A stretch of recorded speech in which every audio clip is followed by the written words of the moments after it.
Ah, le Nouvel An. Vous vous êtes sûrement déjà dit que vous avez déjà vécu l'une des pires soirées du Nouvel An.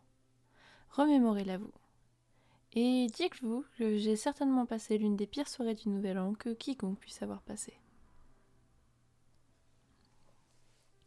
Le soir du 31 décembre, dans les alentours de 19h, je me préparais pour aller fêter le Nouvel An chez des amis. On avait rendez-vous vers 20h.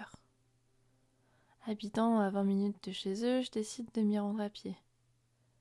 Il faisait déjà bien nuit et comme à mon habitude, j'ai toujours la musique à fond dans mon casque.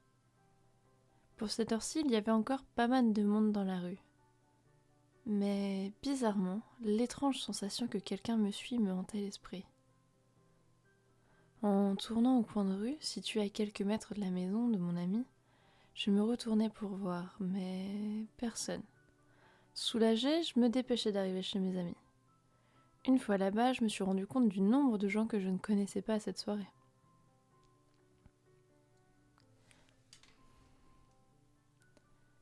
Minuit sonna. Ce fut la nouvelle année. On s'était plutôt bien amusé, mais l'étrange sensation d'être observé ne faisait que persister. Il était environ 2h du matin quand je décidai de rentrer. Sur le chemin, la sensation d'être suivi s'accentua. La batterie de mon téléphone me lâcha et je n'avais plus de musique. C'est à ce moment-là que j'entendis des bruits de pas juste derrière moi. Mon cœur se mit à battre tellement vite. Je pressa le pas et sortis mes clés de ma poche en les serrant dans la main. Les pas derrière moi s'accentua. On dirait qu'ils couraient. Je me suis mis à courir le plus vite que je pouvais. J'avais si peur. Arrivé devant la maison, les mains tremblantes, j'essaye de mettre la clé dans la serrure. Il se rapprochait de plus en plus. J'ai réussi à ouvrir la porte et à la fermer à clé. Une fois rentrée, je me suis effondrée au sol. Les pas s'arrêtèrent au niveau de la porte. Je le vis m'observer par la fenêtre. Il était là, tout en noir. Seuls ses yeux ressortaient. Il y restait tellement longtemps à m'observer. Au bout de ce qu'il me paraissait être plus de 10 minutes, les bruits de pas s'éloignèrent. Je pris un bon moment avant de reprendre mes esprits. Je décidai d'aller me doucher pour me calmer. Une fois sortie de la douche, j'entendis un bruit, comme si on essayait de forcer la serrure de ma porte. Par peur, je me suis rhabillée aussi vite que je pouvais et je suis partie me cacher dans la penderie de ma chambre pour appeler la police. La porte d'entrée s'ouvrit. Au téléphone avec la police, je leur expliquais ce qu'il se passait. L'agent au bout du fil me disait de rester caché. L'homme monta les escaliers menant à l'étage où je me situais. En même temps que ses pas, j'entendais aussi un bruit de métal traîner au sol, comme une barre de fer ou une batte de baseball. Il entra dans ma chambre et fouilla sous le lit et l'armoire à côté de moi. Il s'apprêtait à ouvrir ma cachette quand quelque chose tomba dans une autre pièce. Il s'empressa de se diriger vers la source de ce son. Je pris mon courage à deux mains et sortis de la penderie sans faire le moindre bruit. Je me suis dirigée vers les escaliers pour descendre à la cuisine, récupérer l'un des plus grands couteaux que j'avais. Je me retournai, et il était là, à l'autre bout de la pièce, avec un grand sourire. Il se rapprocha de moi lentement, en laissant traîner sa batte de baseball au sol. Je lui criai de ne pas s'approcher, mais il ne s'arrêtait pas. Je me suis mis à courir vers la porte d'entrée.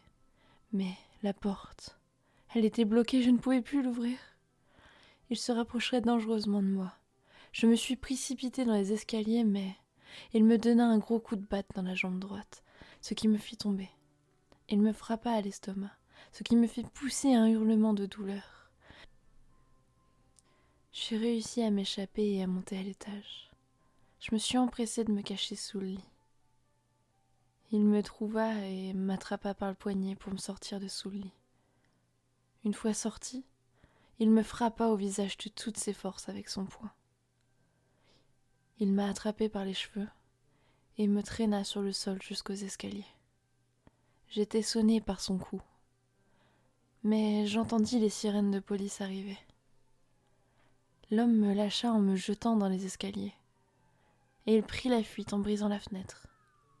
Des agents de la police entrèrent et me trouvèrent là, gisante sur le sol. Je fus emmenée à l'hôpital. J'avais la jambe droite cassée, une côte fêlée et beaucoup d'égratignures.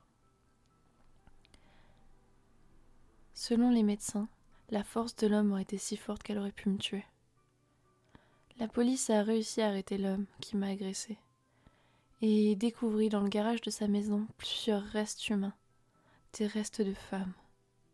Cet homme était mon voisin d'en face. Je ne reviens pas.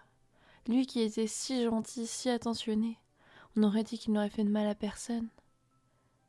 Mais si la police n'était pas arrivée à temps, j'aurais certainement fini comme ces femmes. Alors j'espère que cette histoire vous a plu. Et j'espère aussi que vous avez passé un très bon Noël pour ceux qui le fêtent.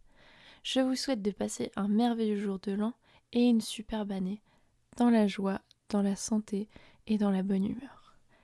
Et moi je vous dis à la prochaine pour une nouvelle histoire. Portez-vous bien, faites attention à vous et salut.